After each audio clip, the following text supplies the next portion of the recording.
Citizenship amendment act CAA को पूरे देश में इंप्लीमेंट कर दिया गया है। खबर इस वक्त की आप जान लीजिए, पूरे देश में सीएए यानी कि नागरिकता संशोधन कानून लागू हो गया है। अब इंडिया की नेबर कंट्री बांग्लादेश, अफगानिस्तान और पाकिस्तान में रह रहे माइनॉरिटी जिसमें हिंदू, सिख, बौद्ध, जैन, पारसी और ईसाई सीएए की मदद से इंडिया की नागरिकता ले सकते हैं, इंडियन सिटीजन बन सकते हैं। बस एक मुस्लिम कम्युनिटी को छोड़कर हर तरफ खुशियां मनाई जा रही, कोई मिठाई बांट रहा तो कोई धार्मिक नारे लगाकर सीएए का वेलकम कर रहा।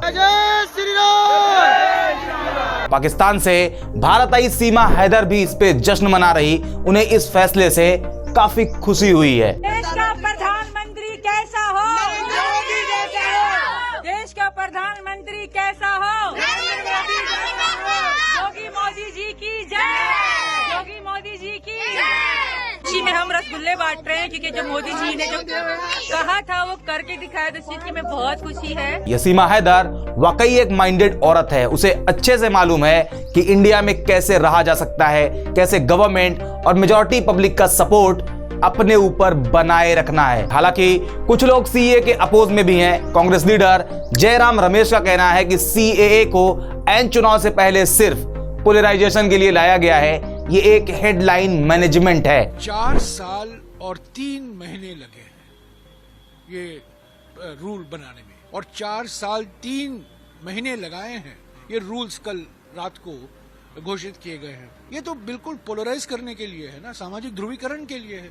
अभी ला रहे हैं, चुनाव के 1 महीने पहले ला रहे हैं, और ये हेडलाइन मैनेजमेंट है। अरविंद केजरीवाल सीएए पर एक लंबा ट्वीट लिखते हैं जिसमें वो कहते हैं 10 साल देश पर राज करने के बाद ऐन चुनाव से पहले मोदी सरकार सीएए लेकर आई है। ऐसे वक्त जब गरीब और मध्यम वर्ग महंगाई से करा रहा है और बेरोजगार युवा रोजगार के लिए दर दर की ठोकरें खा रहा, उन असली मुद्दों का समाधान करने के बजाय ये लोग सीएए लाए हैं। कह रहे हैं कि 3 पड़ोसी देशों से अल्पसंख्यकों को भारत में नागरिकता दी जाएगी, यानी ये पड़ोसी देशों के लोगों को भारत में लाकर बसाना चाहते हैं। क्यों?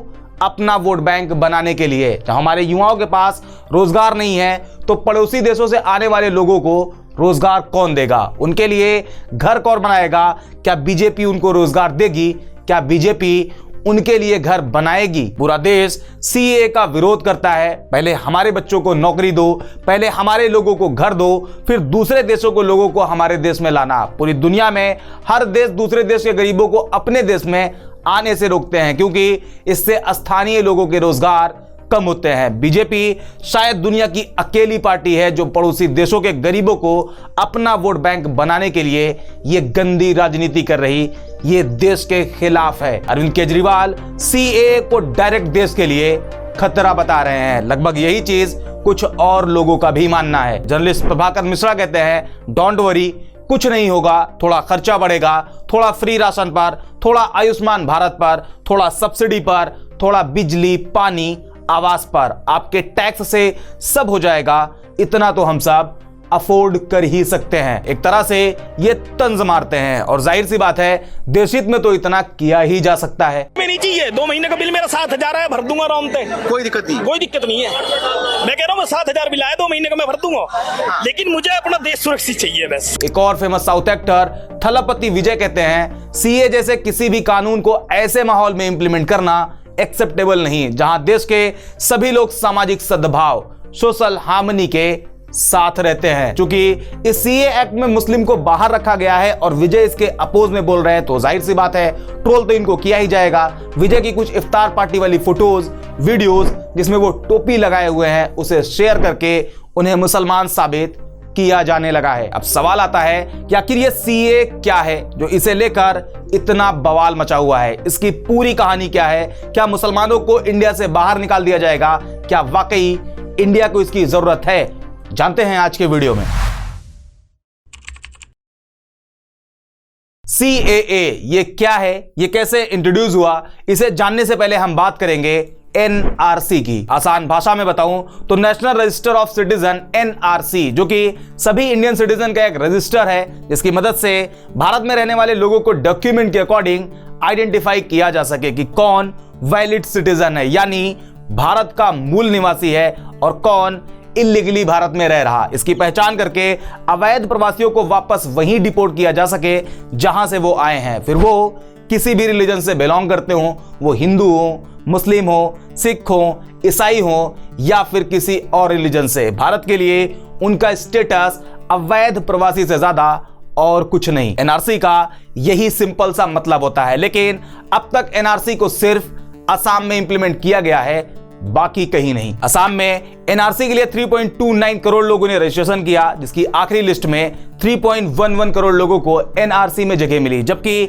19 लाख से ज्यादा लोग ऐसे थे जो नागरिकता साबित नहीं कर सके। और जिस एम को टारगेट करते हुए एनआरसी इंप्लीमेंट करी गई थी कि मैक्सिमम मुस्लिम एनआरसी के चपेट में आएंगे और उन्हें वापस से डिपोर्ट कर दिया जाएगा, रिजल्ट उम्मीद के जस्ट उल्टा आता है। असम एनआरसी में मुस्लिम से ज्यादा हिंदू एनआरसी में फंस जाते हैं, जो ये साबित ही नहीं कर पाते कि वो इंडियन ही है। एक तरह से एनआरसी के फेवर में रहने वाली पार्टी बीजेपी का कोर वोट बैंक ही सबसे ज्यादा अवैध प्रवासी साबित हो जाता है। इसे लेकर बंगाली हिंदू प्रोटेस्ट करते हैं, अपना गुस्सा गवर्नमेंट के ऊपर जाहिर करते हैं। Never accept this unconstitutional illegal communal citizenship amendment bill 2019।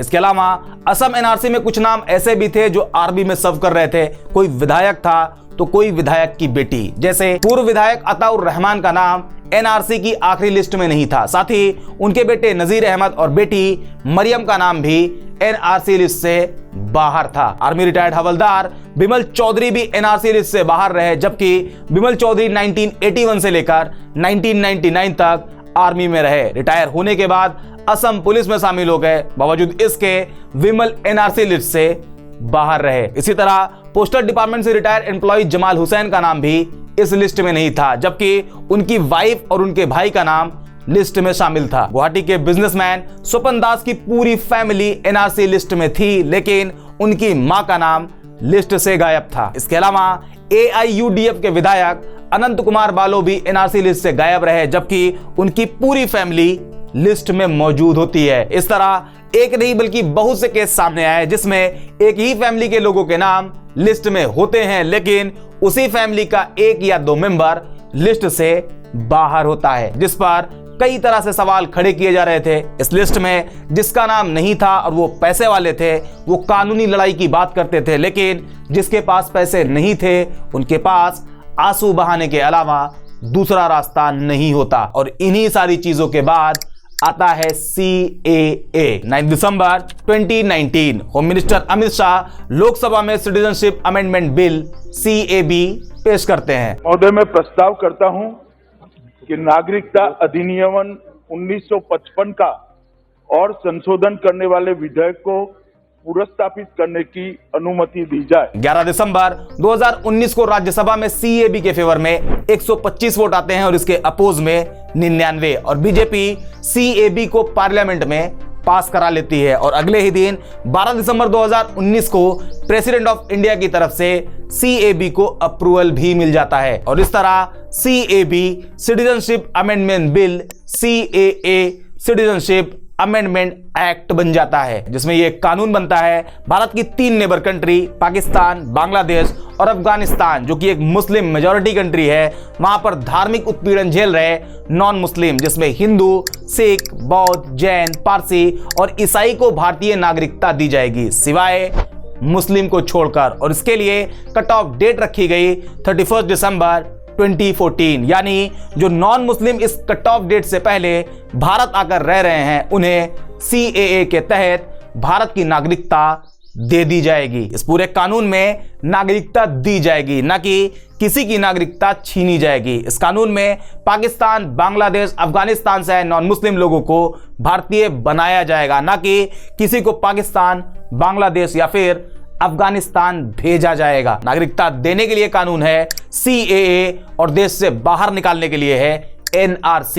ये दोनों अलग अलग सेक्शन है। लेकिन अब आप होम मिनिस्टर अमित शाह का ये स्टेटमेंट सुनिए। अब क्रोनोलॉजी समझ लीजिए, पहले CAB आने जा रहा है, CAB आने के बाद NRC आएगा, और NRC सिर्फ बंगाल के लिए नहीं आएगा, पूरे देश के लिए आएगा। पहले सीए आने जा रहा, सीए आने के बाद एनआरसी भी आएगा और यही वो की पॉइंट है जिसे लेकर मैक्सिमम लोग, खास करके मुस्लिम कम्युनिटी, इसे अपने खिलाफ मानती है। मुस्लिम का तर्क होता है कि हम लोग इंडिया में रहते हैं, इंडियन सिटीजन हैं, लेकिन अगर हम एनआरसी में डॉक्यूमेंट बेसिस पर एनआरसी लिस्ट से बाहर हो जाते हैं तो हमारी नागरिकता खत्म कर दी जाएगी, हमें देश से निकाल दिया जाएगा या फिर कैंप भेज दिया जाएगा। जबकि अगर कोई नॉन मुस्लिम सेम प्रोसेस से गुजरता है, एनआरसी लिस्ट में उसका नाम नहीं आता, तो वो वापस से सीए के रास्ते भारत की नागरिकता ले सकता है, भारत का नागरिक वापस से बन सकता है। चूंकि भारत एक सेक्युलर कंट्री है तो इस देश में कोई भी कानून रिलीजन बेसिस पर क्यों बनाया जा रहा, ये तो असंवैधानिक है, भारत के बेसिक स्ट्रक्चर के अगेंस्ट है। यही वो मेन रीजन है जिस वजह से सीए और एनआरसी के खिलाफ पूरे इंडिया में मुस्लिम कम्युनिटी की तरफ से एक बड़े स्केल पर प्रोटेस्ट भी हुए। इसमें दिल्ली का शाहीन बाग प्रोटेस्ट पूरी दुनिया में हाईलाइट हुआ, इलाहाबाद का मंसूर पार्क मुस्लिम औरतों से भरा हुआ था, पूरे देश में मुस्लिम कम्युनिटी सड़कों पे आ गई थी। 15 दिसंबर को सीए और एनआरसी के खिलाफ दिल्ली शाहीन बाग रोड पर मुस्लिम औरतें जमा होती हैं। दोनों कानून को मुस्लिम के अगेंस्ट बताया जाता है। हालांकि ये एक पीसफुल प्रोटेस्ट होता है, लेकिन फिर भी इसे भड़काने की भरपूर कोशिश करी गई। वेस्ट दिल्ली के भाजपा सांसद प्रवेश वर्मा ने कहा, अगर शाहीन बाग में सीए और एनआरसी विरोधी प्रदर्शन जारी रहे तो दिल्ली को कश्मीर जैसी स्थिति का सामना करना पड़ेगा। वर्मा ने यह भी कहा कि शाहीन बाग में प्रदर्शनकारी घरों में घुस सकते हैं और हमारी बहनों और बेटियों के साथ बलात्कार कर सकते हैं। एक और सांसद अनुराग ठाकुर का वो देश के गद्दारों वाला नारा भी सामने आता है। 2 फरवरी को सीए के खिलाफ हो रहे प्रोटेस्ट के बीच कपिल गुर्जर नाम का एक लड़का जो ये कहते हुए 2 राउंड फायर करता है, हिंदू राष्ट्र जिंदाबाद, हमारे देश में किसी की नहीं चलेगी, सिर्फ हिंदुओं की चलेगी। शाहीन बाग प्रोटेस्ट का स्केल इतना बढ़ चुका था कि इसमें सुप्रीम कोर्ट की भी एंट्री होती है। हालांकि कोविड पैंडेमिक को देखते हुए 101 दिन बाद शाहीन बाग प्रोटेस्ट को खत्म कर दिया जाता है। लेकिन इस प्रोटेस्ट का असर यह होता है कि जो गवर्नमेंट सीए को लेकर इतना हाइपर एक्टिव होती है कि 9 दिसंबर को लोकसभा, 11 दिसंबर को राज्यसभा और अगले ही दिन 12 दिसंबर को प्रेसिडेंट से अप्रूवल मिलने के बावजूद सीए को इंप्लीमेंट नहीं किया जाता। इसे 4 साल तक के लिए ठंडे बस्ते में डाल दिया जाता है। इलेक्शन रैली में तो इसकी बात होती, लेकिन इसके इंप्लीमेंट को लेकर कोई स्ट्रॉन्ग एक्शन नहीं लिया जाता। लेकिन अचानक से 4 साल बाद सेंट्रल गवर्नमेंट सीए को पूरे देश में इंप्लीमेंट कर देती है। पाकिस्तान, बांग्लादेश और अफगानिस्तान के हिंदू, सिख, बौद्ध, जैन, पारसी और ईसाई कम्युनिटी के लोगों के लिए भारत की नागरिकता का रास्ता साफ हो जाता है। अब जिसे भारत की नागरिकता चाहिए उसके लिए उसे कंप्लीट प्रोसेस से गुजरना होगा। कुछ पॉइंट्स आपको बताते हैं। सीए के तहत जिसे नागरिकता दी जाएगी उसका 1 साल तक लगातार भारत में ही रहना कंपलसरी है। मतलब नागरिकता के लिए अप्लाई करने से पहले 12 महीने भारत में ही रहना होगा। इसके अलावा एक और पॉइंट है जिसमें 12 महीने तो रहना ही होगा, वो भी कंटिन्यू, लेकिन इसके अलावा वो भारत में 6 साल तक रह चुका हो। ये क्राइटेरिया कंप्लीट करने वाले को ही भारत की नागरिकता मिलेगी। अब जिसका ये क्राइटेरिया कंप्लीट होता है और वो सीए के तहत नागरिकता के लिए अप्लाई करता है तो उसे ये बताना होगा कि वो अपनी पुरानी नागरिकता, फिर वो किसी भी कंट्री की हो, पाकिस्तान की, अफगानिस्तान की या फिर बांग्लादेश की, वो उसे छोड़ रहा है और वो भारत में रहना चाहता है। एक और पॉइंट में कहा गया है जो भारत की नागरिकता लेगा उसे ईमानदारी से भारत के कानून को मानना पड़ेगा, साथ ही उन्हें ये ओथ लेनी पड़ेगी कि वो भारत के संविधान पर सच्ची आस्था रखते हैं। इसके अलावा भी भारत की नागरिकता उन्हें ही मिलेगी जिन्हें संविधान की 8वीं सूची में मौजूद लैंग्वेजेस में से किसी एक का पर्याप्त ज्ञान हो। एंड मोस्ट इंपॉर्टेंट, भारत की नागरिकता पाने के लिए नॉन मुस्लिम माइनॉरिटी को पहले तो यह साबित करना होगा कि वो पाकिस्तान, बांग्लादेश या अफगानिस्तान के नागरिक हैं। इसके लिए उन्हें वहां के passport, birth certificate, educational certificate, licence या जमीन के दस्तावेज समेत सभी गवर्नमेंट सर्टिफिकेट दिखाने होंगे। सीए आ तो जरूर गया है, लेकिन सीए के रास्ते भारत की नागरिकता लेना बिल्कुल भी आसान नहीं। और ये जो एक तरफ कहते हैं कि सीए से भारत में रहने वाले मुसलमानों की नागरिकता पर कोई असर नहीं पड़ेगा, तो ये बिल्कुल सही कहते हैं। लेकिन जब वही लोग ये भी कहते हैं कि कागज दिखाना पड़ेगा, तो उनके इंटेंशन को भी समझा जा सकता है। हालांकि जहां तक बात है कागज दिखाने की, तो सीए में भारत के मुसलमानों को कागज दिखाने की कोई जरूरत नहीं। हाँ, उन्हें जरूर दिखाना पड़ेगा जो सीए के तहत भारत में आकर रहना चाहते हैं। मुस्लिम को डर है तो सिर्फ सीए और एनआरसी के कॉम्बो से। ऐसे में अगर एनआरसी आता है और एनआरसी के तहत जितने भी मुस्लिम एनआरसी लिस्ट से बाहर होंगे उन्हें या तो डाउटफुल सिटीजन की कैटेगरी में डाल दिया जाएगा, या फिर अगर यह प्रूव होता है कि वो कहां से आए हैं और इल्लीगली भारत में रह रहे हैं तो उन्हें वापस वहीं डिपोर्ट कर दिया जाएगा। जबकि नॉन मुस्लिम के पास एक ऑप्शन होगा सीएए, जिसकी मदद से वो वापस से भारत की नागरिकता ले सकते हैं। हालांकि अभी तक एनआरसी की सिर्फ बातें होती है, ये आएगा या नहीं आएगा या कब तक आएगा इसका कुछ अता पता नहीं है। लेकिन अगर आता है और असम जैसी सिचुएशन सामने आती है, मुस्लिम से ज्यादा नॉन मुस्लिम एनआरसी लिस्ट से बाहर होते हैं, तो सीएए उन सभी नॉन मुस्लिम के लिए बैकडोर की तरह काम करेगा। अब जहां तक बात है पाकिस्तान, बांग्लादेश और अफगानिस्तान से आए हिंदू, सिख, बौद्ध, जैन, पारसी और ईसाई कम्युनिटी से जो लोग भारत की नागरिकता लेंगे तो उससे किस तरह की प्रॉब्लम होगी, उसके लिए आप ये वीडियो देखिए। बांग्लादेश, पाकिस्तान और अफगानिस्तान में लगभग 3 करोड़ से 4 करोड़ नॉन मुस्लिम्स रहते हैं। इनमें से अगर आधे भी हमारे देश में आ गए, इनको नौकरी कौन देगा? इनको कहाँ बसाओगे? इनको घर कहाँ से दोगे? इनको दिल्ली में बसाओगे, इनको बम्बई में बसाओगे, इनको गुजरात में बसाओगे, इनको आसाम में बसाओगे, इनको त्रिपुरा में बसाओगे, कहाँ बसाओगे? इतने थोड़ी आज हमारे देश में हमारे बच्चों को नौकरी नहीं मिल रही, चारों तरफ बेरोजगारी का माहौल है। हमारा पहला मकसद तो अपने बच्चों को नौकरी देना होना चाहिए। हम उनको नौकरी देने की बात कर रहे हैं, पाकिस्तानियों को और अफगानिस्तानियों को और बांग्लादेशियों को नौकरी देने की चिंता कर रहे हैं।